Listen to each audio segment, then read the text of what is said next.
The following video has restrictions. Due to municipal, city, county, state, province, and federal regulations where you may be, watching this may be a felony as of now.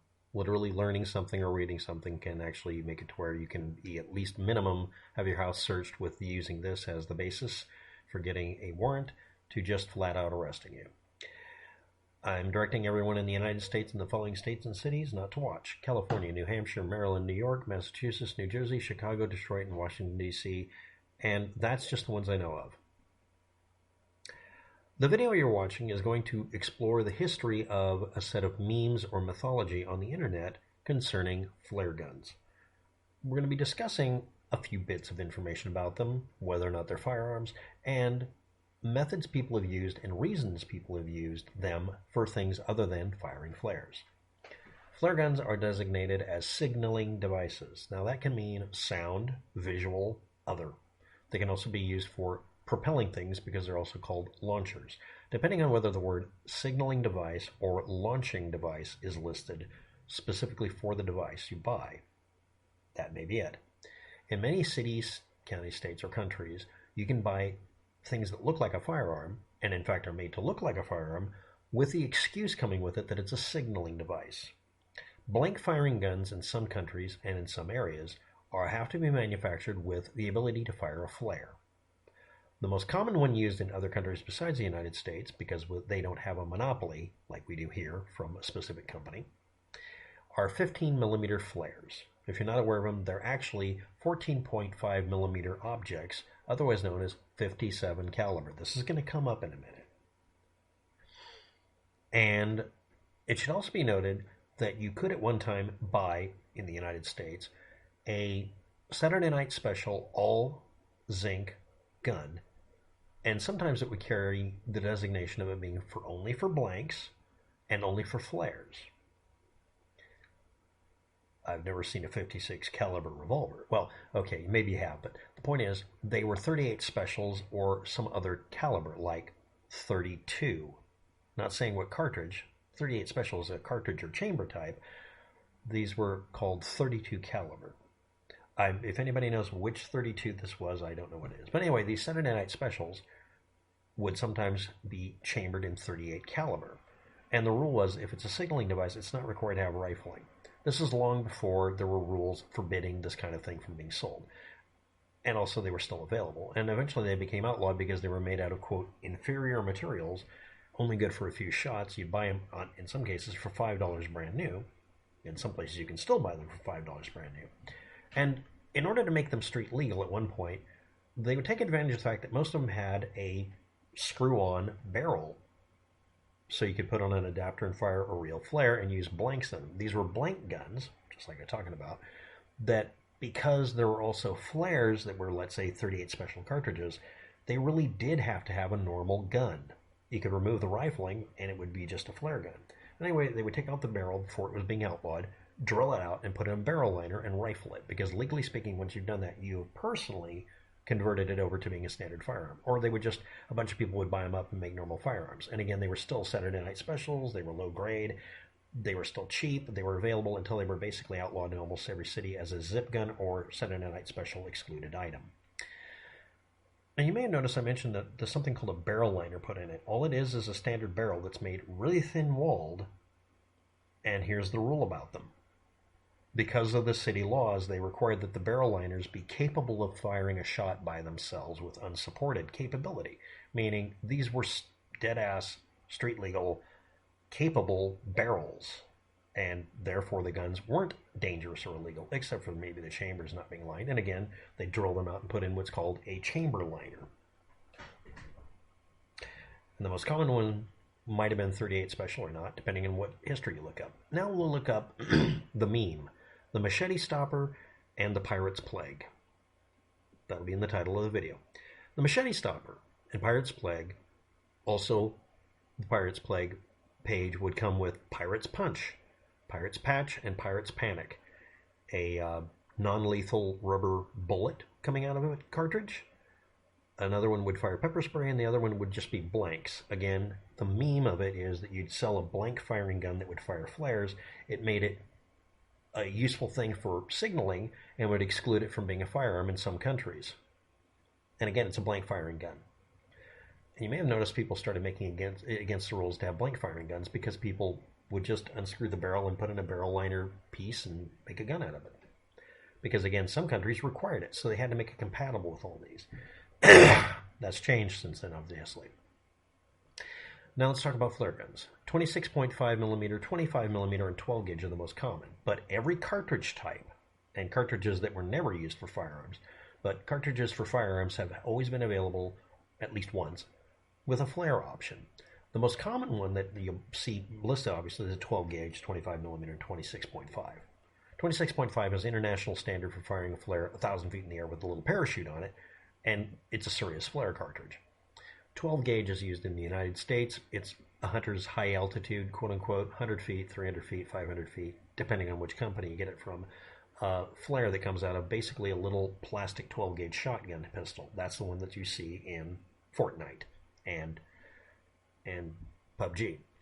Now, other chamberings were available, including something in 32 calibers alluded to, but nobody says what type. I don't know what it is.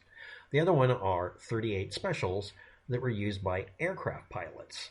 38 special standard revolvers, good ones, and they would include flares with them because the pilots needed to be able to have a high altitude flare. And they devised one by using the high pressure cartridge mode and firing it through rifling, and it would go up 1,000 feet. That sounds like something that'd be really awesome to have if I was being lost somewhere. But it's an actual firearm. You could get flare cartridges for 12 gauge that rely on the whole barrel and get a normal flare that only goes 300 feet to go almost 1,000 feet in the air. Okay, there's an advantage to them. Now, these flare gun adapter sets would convert down from 26 millimeter to 25 millimeter to 12 gauge and then enable you to use another thing. Real ammunition could be loaded into a barrel that was just shoved into a 12 gauge. It's not that complicated. So this was the point where this product went a little off the rails. Flare guns have a limit of a 2-inch chamber.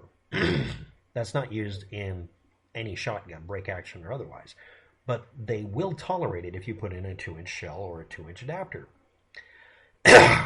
The one that we're talking about, the Pirate's Plague, was a 61 aluminum insert shaped like a flare or shaped like a shotgun shell that contained a steel barrel liner. Sounds familiar. And this would work with flares, less lethal ammo, pepper mace, whatever. That's where it came from. The product page for this specific one, just the Pirate's Plague, was for a website called Captain Jack's Diver and Captain for Hire page. He claimed this was created by an offshore delivery captain. Bullshit. It was commonly available flare adapters because you'd have to be able to convert down to the cheaper flares when you're in port. Some countries required you to use a certain type of them. It was quoted as being an adapter that is not a firearm. That's true in this case. It's legal to possess all over the world. For a sea captain, that just means if you're in the ocean. When you go into port, they confiscate everything or make you leave it ashore. They don't want drunk, seamen all over the shoreline shooting things. Make your own joke. But these were illegal almost everywhere on dry land. They were considered a sawed-off shotgun, depending on the origin story of your flare gun. That suddenly became important. If it ever had a buttstock, it's suddenly a sawed-off shotgun. Or it's in any other weapon because it was originally designed and intended to be fired by one hand without a buttstock. And it was designed for a legal purpose. And then you put in this thing and it's supposed to make it illegal. Or a zip gun, because, again, some of these aren't illegal to have in a handgun. You can have a 410 or 32 or 38 caliber because they're below 50 caliber and have a rifled barrel in it. In fact, a lot of them came with rifling. If it was not primarily designed to be a firearm and it was converted to a firearm like a flare gun, it violates California Penal Code. That's their anti-zip gun rule. They don't want you converting something to being able to fire live ammo. They also extended it to you not being able to buy barrel blanks or a barrel and making your own gun at one point, and then changed that, and now they made that the law too. Now let's discuss how old this design is. The year 2000 and older. It's not a recent discovery. Someone didn't invent it. These adapters have been around for a long time. So, okay, Captain Jack is kind of fudging here and saying it's legal everywhere on the planet. Yeah, in the majority of the world, because most of it's ocean, I guess so, but that's kind of pushing it. Let's talk about the machete stopper. This is a very different device. Here we go. This was a $100 stainless steel flare-shaped object. Stainless steel instead of aluminum. Okay. And it was advertised in sailing magazines like Latitude 38 and Cruising World from 1986 forward. It's a flare-shaped assembly to hold a barrel liner in place in it. Then you put the cartridge in, and then you'd screw the back of it shut, and it had its own firing pin. And since the entire mechanism was contained within the cylinder, it was sold as a standard pistol offshore.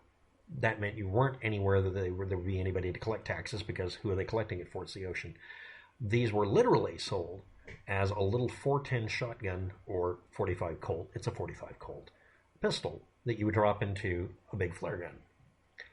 The guy who created it, maybe this is the offshore captain they were talking about, came up with a way to make it work in a plastic flare gun by just sticking it in. Let me explain. Barrels and barrel liners do exist and did exist more plentifully, specifically for doing the conversion of the older guns or guns that were made out of zinc that were sub-quality. And they standardized on an outer diameter for the barrel liner of 0.57 inches or 57 caliber. Now, for those of you who don't know, the standard flare gun you buy that has the little flares in it that you see in PUBG, that little stick thing that has a sudden change in diameter, it's neck down, the internal diameter of it is 0.57 inches, 57 caliber. But flare cartridges, the flare adapters and such, the flare adapters that came with blank firing weapons would use something that's called a flare adapter that has, quote, a 15 millimeter flare adaptation. The actual inner diameter of that 15 millimeter flare conversion is 14.5 millimeter or 0.57 inches. Standard, international standard for the little mini flares that you shoot up in the air that maybe go 300 feet if you're lucky, maybe 600 if you're on a really lucky day, are all based on the same diameter. And coincidental, barrel liners for specifically pistols, like 9mm, 38, and 357 Magnum, have an outer diameter of 0.57 inches. Now, of course, somebody must have sat there and said, and eventually shoved one into a flare and realized, if I just put the bullet in here, because you can get them with the chamber in it, shoved it in here and had a little firing pin in the back of a standard Olin flare cartridge, I bet it would work. And it might have worked, or it might have blown the hell up. I'm pretty sure the 357 Magnum and the 38 Special would have blown it to hell up. But if you made an end cap that screwed shut onto basically the barrel, they come threaded. They're literally available. They're like $20 today. You could thread it on something shaped like the ass end of a shotgun shell and stick it in and work. No, I'm not instructing people to do that. It's still going to blow the thing up probably. But that's what this person sold, and they made it for 410. Please understand 410 chambering is basically, can be a 45 Colt barrel, and you just jam the cartridge in. And you drop it in, the whole thing. It is legally sold as a gun, at least internationally. You drop it into the flare gun, close it up, and fire it. Obviously, you'd fire it in the big metal one, not in the plastic one. But, on his honor, this anonymous captain, Captain Rick, sold something like this, but only for 38 Special and only for really just firing rubber balls and mace. But the Pirate's Plague, sold by an unknown individual, definitely could have been fired from a plastic flare gun. And that's the meme. That's where this comes from. And those were available out of magazines, and you buy them. Now, this is like getting the X-ray specs out of Mad Magazine or whatever. I wouldn't put it past anybody to put out anything valid. And obviously, I'm going to do the experiment to figure this out. Now, I want to point out, in May of 2006, there was a decision made. The ATF decided that their Firearms Technology Branch, FTB, should poorly manufacture smoothbore flare inserts. Even though the rifled ones are legal and they said so, they decided to make a bunch of smoothbores to prove something.